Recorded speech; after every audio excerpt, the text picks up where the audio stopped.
இந்தியாலேயே first pilot licence வாங்கினது டாடா தான். ஒரு ஏர்லைன் கம்பெனி ஆரம்பிக்க. அண்ட் அந்த கம்பெனி இவர் கையை விட்டு போய் திருப்பி இவர் கைக்கே வந்த கதையை இன்னைக்கு தெரிஞ்சுக்கலாமா? 100 days 100 குட்டி ஸ்டோரிஸ் சேலஞ்சில் இன்னைக்கு டே 60. இந்த மாதிரி யூஸ்ஃபுல்லான குட்டி ஸ்டோரிஸ்க்கு நம்ம பேஜை ஃபாலோ பண்ணிக்கோங்க. 1932 ஜேஆர்டி டாடா ஒரு ஏர்லைன் கம்பெனி ஆரம்பிக்கிறாரு.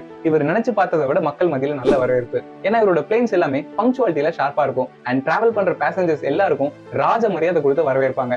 இவரும் அடிக்கடி இந்த பிளேன்ல தான் டிராவல் பண்ணுவாரு. ஒரு சின்ன டஸ்ட் இவர் கண்பட பார்த்தாலும் அவரோட கர்ச்சீஃப் எடுத்து துடைப்பாரு. எல்லாமே நல்லா தான் போயிட்டு இருந்துச்சு. பட் ஒரு நாள் 1953 இந்தியன் கவர்மெண்ட் ஒரு ஆர்டர் பாஸ் பண்றாங்க. இந்தியால கவர்மெண்ட்டை தவிர வேற எந்த பிரைவேட் கம்பெனியும் ஏர்லைன்ஸ் ரன் பண்ணக்கூடாதுன்னு. கஷ்டப்பட்டு பார்த்து வளர்த்த கம்பெனியை ஜேஆர்டி டாடா இந்தியன் கவர்மெண்ட் கிட்ட ஹேண்ட் ஓவர் பண்றாரு. ஒரு 40 வருஷம் இந்தியன் கவர்மெண்ட் இந்த ஏர்லைன்ஸ் நல்லா ரன் பண்ணாங்க. 1995ல பிரைவேட் கம்பெனிஸ் கூட ஏர்லைன் ஆரம்பிக்கலாம்னு சொல்லும்போது நிறைய பிரைவேட் கம்பெனிஸ் இவங்களுக்கு காம்படிட்டரா வந்தாங்க. இப்ப ஏர் இந்தியாவால சஸ்டெயின் ஆக முடியல. 2022ல 70,000 கோடி லாஸ்ல இருந்தாங்க. அப்ப ரட்டன் டாடா 18,000 கோடி கொடுத்து இந்த கம்பெனியை வாங்குறாரு. டாடா கிட்ட இருந்து